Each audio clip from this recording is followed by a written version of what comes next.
back there. What's up? You can't be doing that kind of. Whoa, what? You can't be We doing talking that. about? I'm baby, bro. Welcome to First Person Defender, where regular people come face to face with unknown attackers. Drop the gun, sir! Drop the gun! Drop it! Drop the gun! Come after me! Drop the gun! And fight their way out. This is First Person Defender. Cars are a part of our everyday life. But what happens if you have a fight going around your car? And how do you win that fight?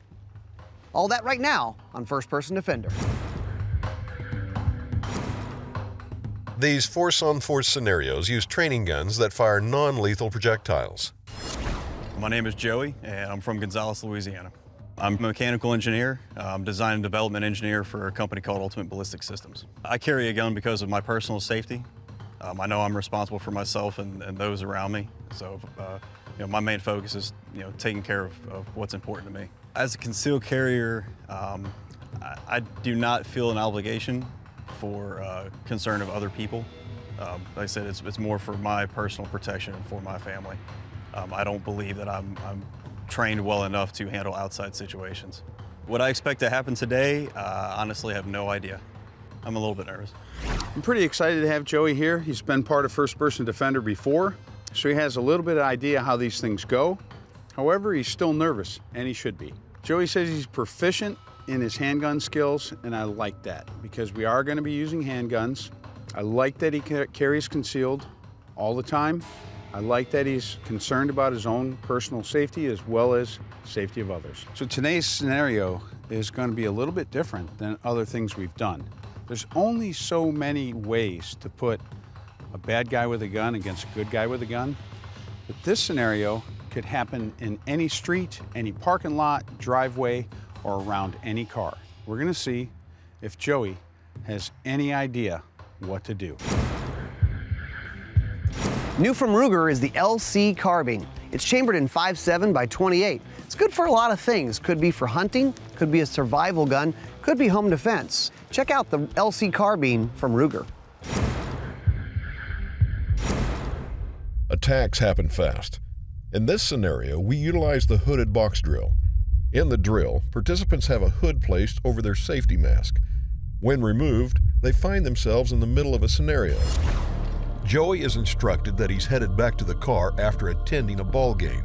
An earlier confrontation with a fellow fan spills out into the parking area.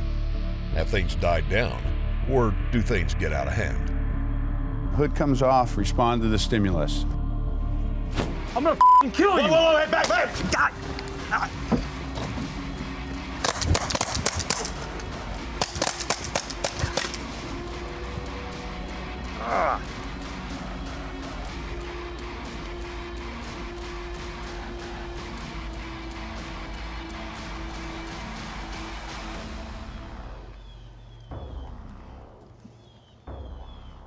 All right, index.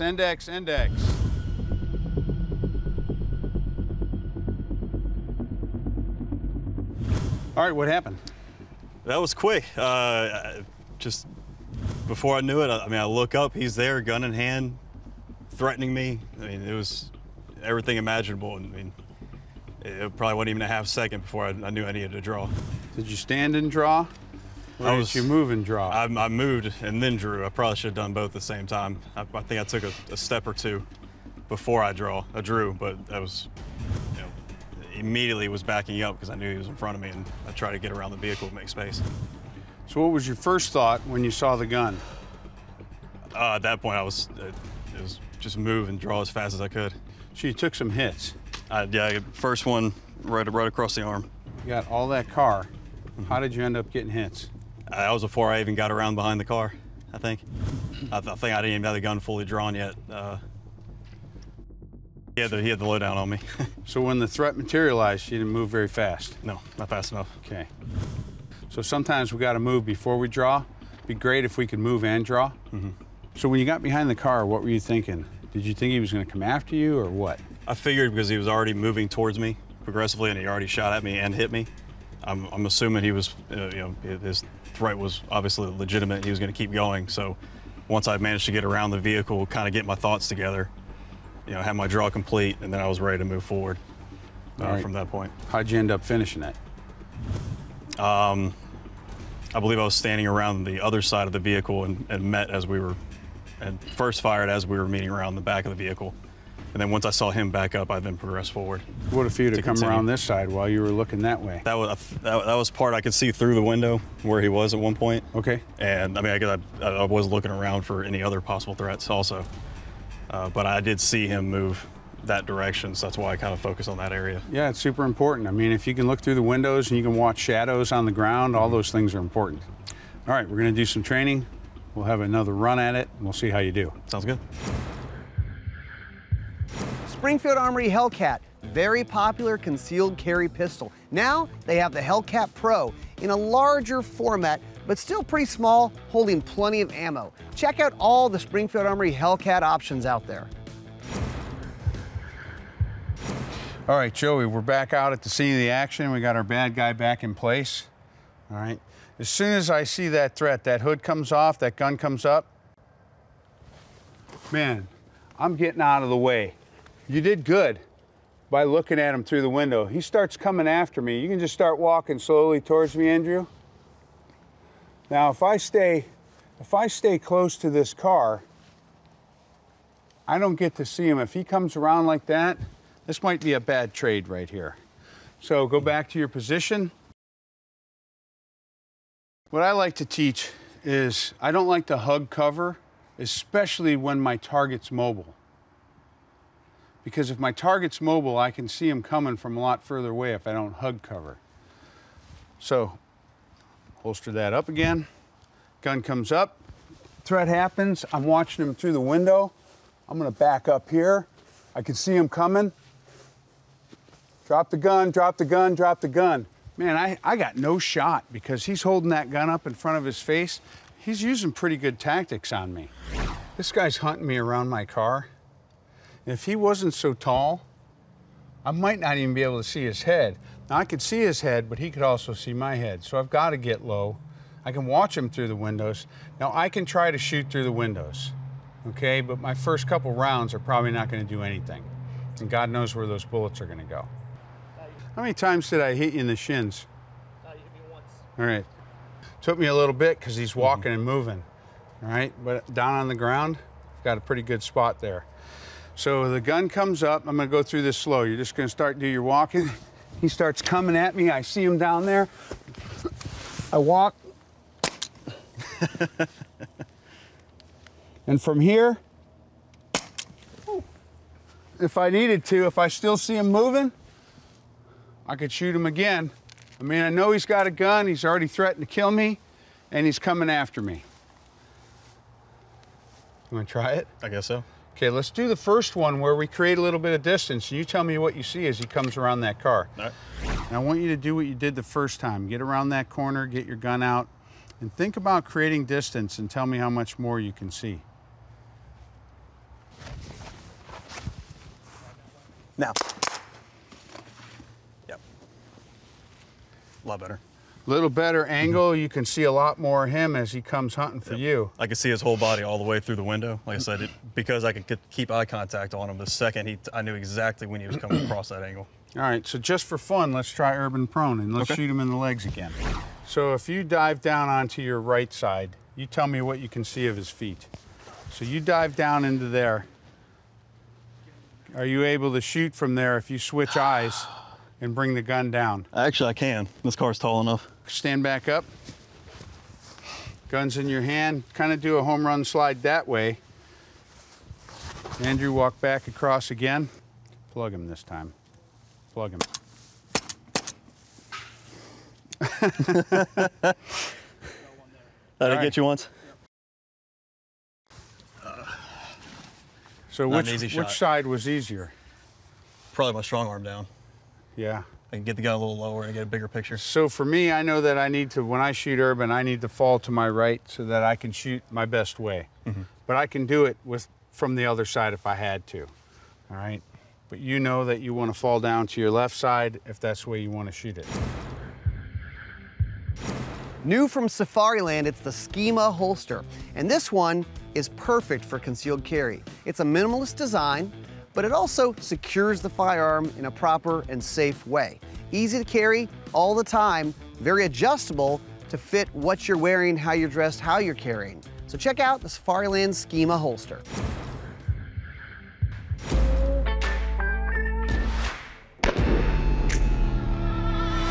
Shooting from urban prone or underneath cars or underneath obstacles is not something that you get to do on every range. You usually have to go to a class or a special training session for that.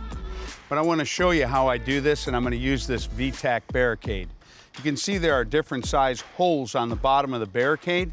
I chose the small one in the middle because when you shoot under a car, you have to remember that even though it's high off the ground, you still have to cover approximately 7 or 8 feet of distance. So you can't really shoot up very high. It's pretty much a straight shot. So I'm gonna shoot from back here. Now I'm gonna start here on my knees. This is a way to do it.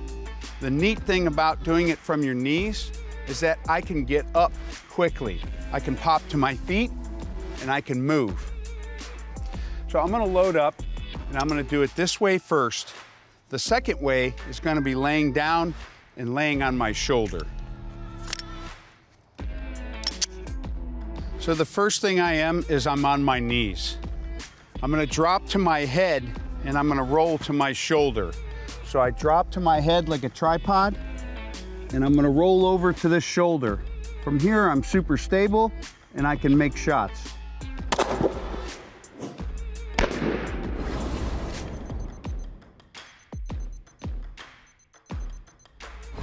Super stable, super easy to make the shots. Now, when that guy starts walking, you'll wish you could shoot that tight because you really do need to aim. The second way I'm gonna do this is I'm gonna drop down, my whole body's laying on the ground. Some people do a fetal position. You could stretch out. If this was a tire of a vehicle right here, I could curl up in a fetal position and I could lay right behind that tire and use it as cover. And I could make excellent shots from here. So if you ever get to go to a training session and they talk about shooting urban prone, there's 2 ways, and now you got a heads up.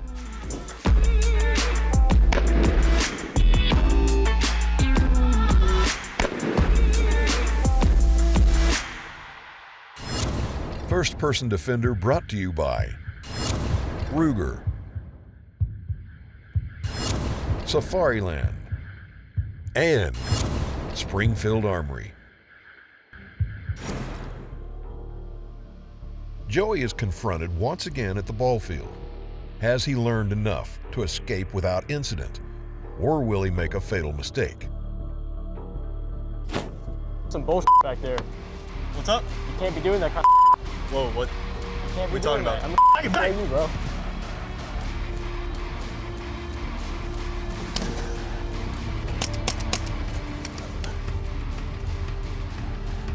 Back up.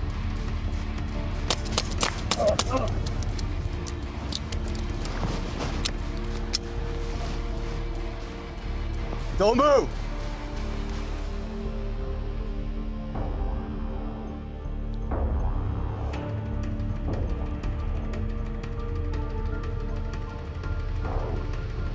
Index, index, index.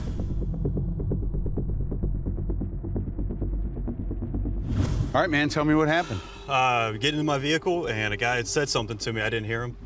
I asked him what was up, and he said I couldn't be doing that. And I asked a question, just trying to, just Like curious. what? I didn't think anything of it. And then once I saw him pull the gun, just immediately dove to cover. Thankfully, he was on the other side of the hood, so I already had some partial cover. But I saw him coming around the front. I knew I needed to move.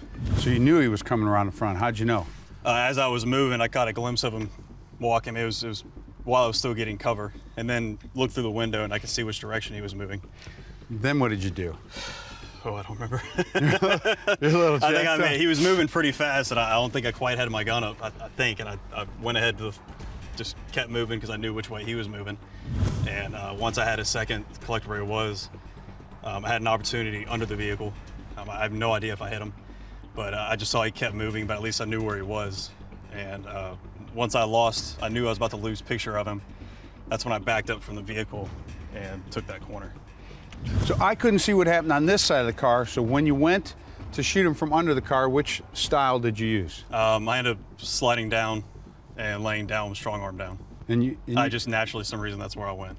Okay, you didn't get good hits because probably it was over your head a little bit, huh? I couldn't see it. It was pretty squared away. I think his feet could have been moving too fast. I don't know if I got a hit or not. Okay, but you got up really fast and you changed your tactic. How did you get up so fast? Actually, that might be sports related. From that position, I'm used to popping up, so I guess that helped. Worked out great. You got off the ground. You didn't let him catch you on the ground. Then what did you see when he came around the back? As I lost the picture, it took me a second to figure out where he was as I popped up, but I got a glimpse of him through the window, and then he might have hesitated as he was coming around, because I kind of lost a picture of him for a second, but once I knew I was set and I had my gun where it needed to be, I then spaced out from the vehicle further. Did you see your sights when you shot at him? Not at all. Man, anything less than two-hand sighted aimed fire is a liability. Okay? How many rounds do you think you fired when he came around the corner? Around the corner? Yeah. 4 or 5. Okay. So you had to do a reload, so you were empty by then. Well, I talked to the bad guy, and the bad guy said you got him 3 times. You got him once in the arm, got him once in the shoulder, and then probably as he was shying away from the gunshots, you shot him once in the back too. So you got any problems with that? No. In this case, it wasn't a running away situation. I mean, he was just kind of curled up from being hit, and he still had some momentum towards me. It was just caught him in the roll. Did a great job. You didn't shoot him when he was on the ground? No. All right. I kept the gun on him, but he wasn't moving, and I just kept an eye on him until it was over. You did a great reload, and then what happened? Called the police right after. Did you learn anything today? Oh, yeah. Honestly, the shooting under a vehicle, I've never considered that being I've seen it before, but from a concealed carry standpoint, I never even considered it. Right, because it's not just for law enforcement, it's for anybody. If you have an opportunity to get low, you got good cover down there. I mean, if he had distance on you, yeah, could he skip bullets into you? Sure. But you're close, you can see part of him, take the shot.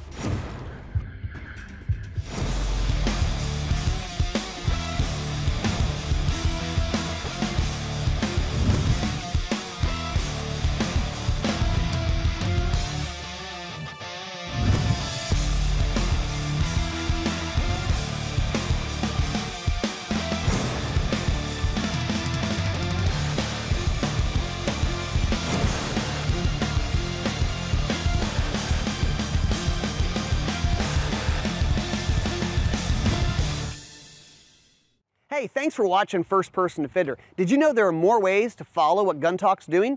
Like guntalk.com, gundealio.com, the Gun Talk podcasts, and the Gun Talk email newsletter. Follow us, interact with us. Thanks for watching.